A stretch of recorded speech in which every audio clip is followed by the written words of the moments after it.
Hello and good morning. Welcome back. You're watching the Kaiser Report. I'm John, coming to you today with just a tidbit of news and waiting with bated breath for the big debate to take place tonight between Trump and Harris.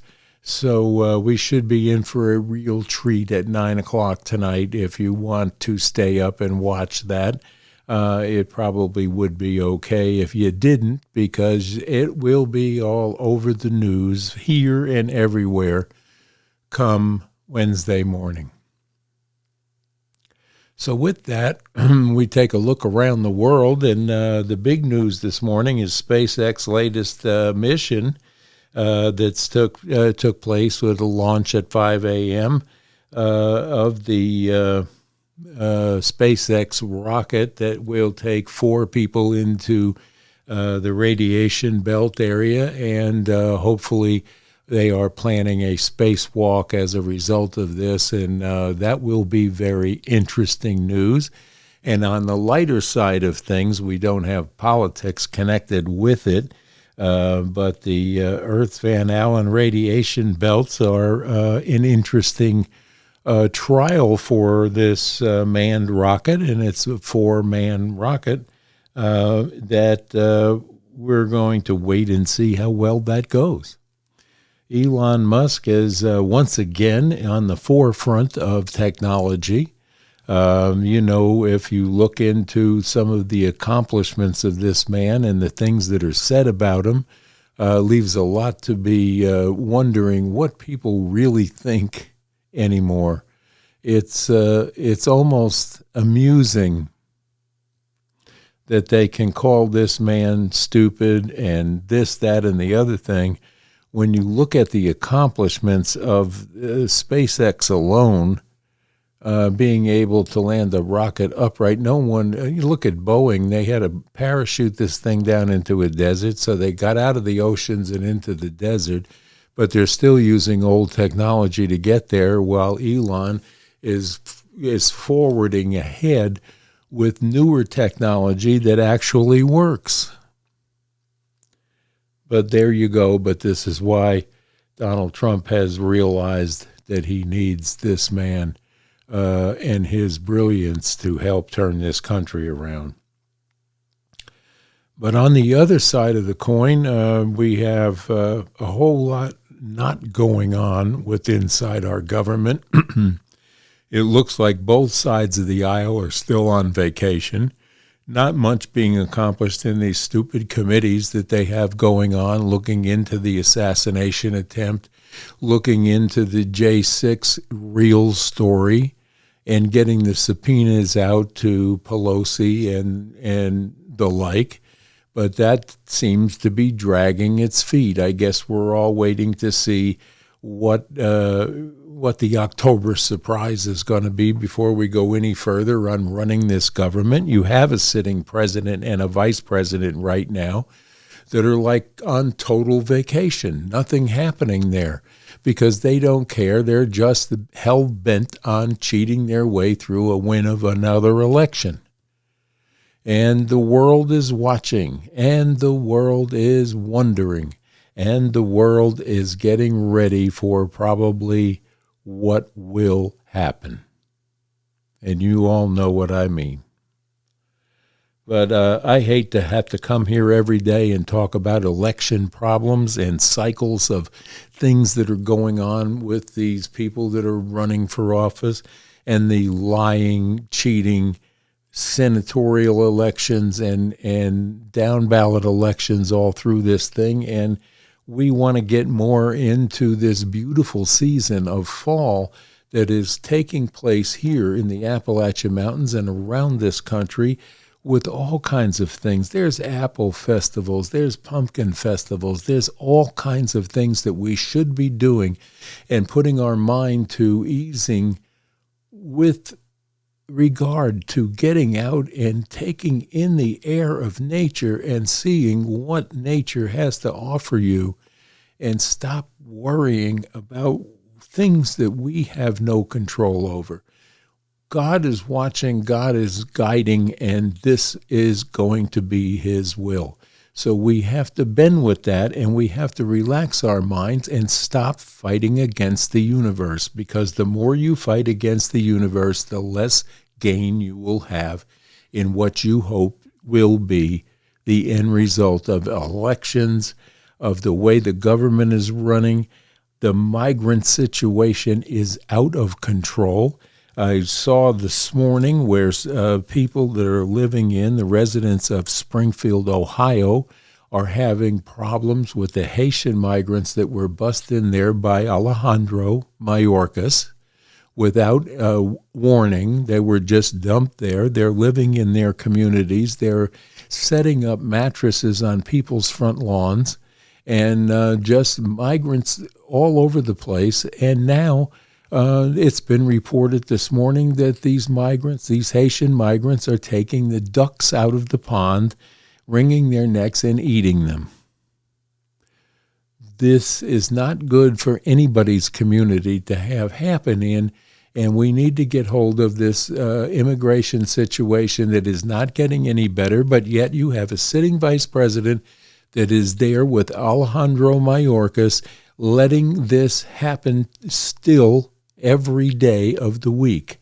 Why we're flying in Haitian migrants and then busing them into small towns, because the big cities are already overrun with the migrants that were let through the southern border. So now that we just fly them in and then bus them to small rural communities to be threatening the residents there. We have to get this border situation and the immigration situation under control, and we need to do it now, not day one after someone's elected. Why don't both sides of the aisle get together and realize what's happening to our United States of America and do something about it? Write, call, do whatever you have to do to your elected officials that you sent to government to take care of these things, and ask them why it hasn't been taken care of. And if they are on the down ballot for re-election, remember this: they did not do what you sent them there to do. So do not re-elect them, please. Enough of politics.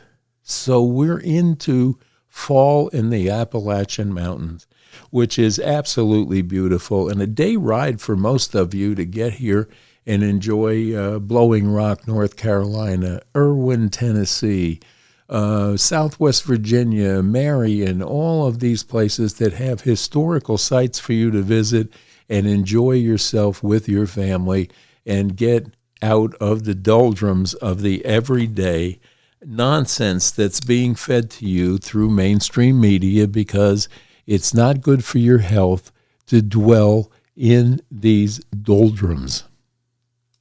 We can fix things through prayer and voting, and there's the way we're going to do it. We're going to look at it pragmatically and make the right decisions and stop fighting against the universe and things that you can't control, which basically is your government. They're out of control, and both sides of the aisle are at fault here. Make no mistake about that. You can't look to the left or right and totally blame everything on one side, because we have a uniparty here. In case you haven't realized that, we need to wake up and know that we have a uniparty. And there are rhinos and there are leftists that are far left. There's mid-left and central.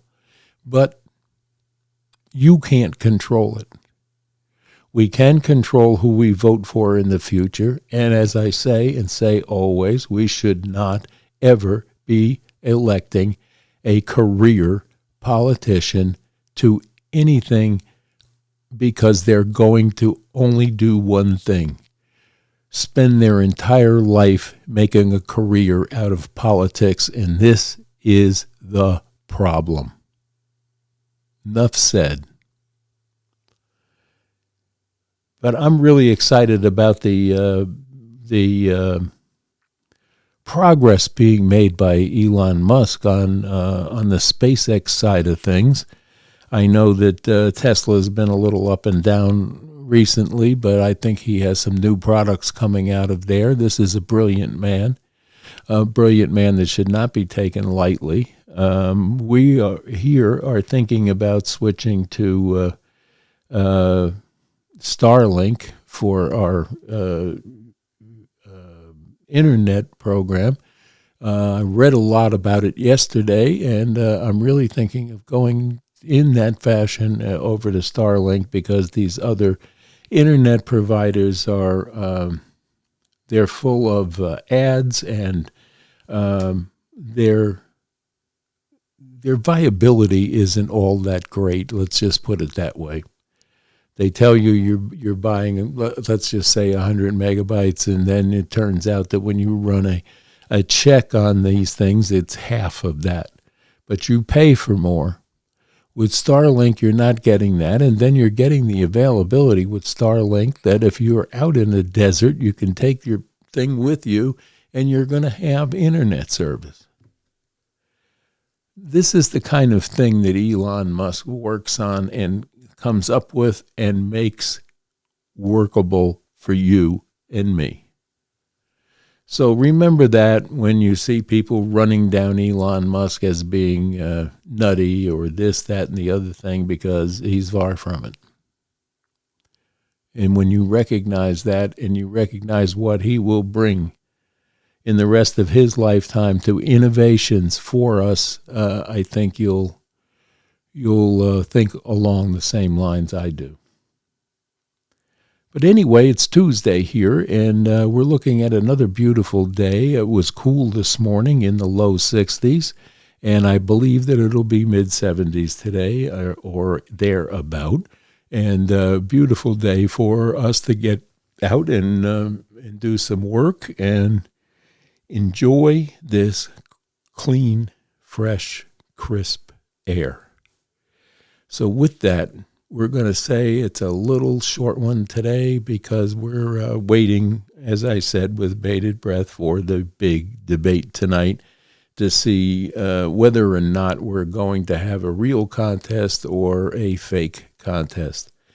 Most of these people have been living in a fantasy world for the last almost 4 years. So let's see where it goes from there. Let's see if she can hold up in a debate. People are wondering whether or not she has the ability to sustain and finish a sentence and a thought and back up policies that she just a scant few hours ago decided to post on her website. So we'll see where that goes, and we already know what the policy promises are of the other side. So let's see the debate, and we'll make our decisions from there, I guess, because I guess that will be the only debate that these two have going into this election. Well, enough said there. Not too much else to talk about. I guess that there's still a massive incursion into the Ukraine by Vladimir Putin and the Russian side. There is no peace agreements yet or ceasefire agreements yet on the Israeli-Palestine situation, or as I should say, Israeli-Hamas situation. And how quickly we forget that Hamas is a terror group, and Hamas is holding the Palestinian people hostage, and they need to be put out of the Palestinian government, and then things will settle down and go back to some kind of a peaceful arrangement. But when you have a terror group in charge of the Palestinian people, guess what? They're not nice people. The Palestinians may be, but Hamas is not. Hamas is a terror group. Hezbollah is a terror group. The Houthi rebels are a terror group. And they're all backed by Iran. Never forget that. So we need to pray for world peace. We need to pray to save this country, and we need to pray for ourselves that we find peace of mind and calmness in our souls to let the universe and God do their work. So with that, we're going to say, have a wonderful, wonderful Taco Tuesday. Get out, get a taco, a burrito, breathe some fresh air, and ease your mind. And then we'll see you all tomorrow morning to talk about the big debate from tonight. So with that, God bless you all. Bye-bye now.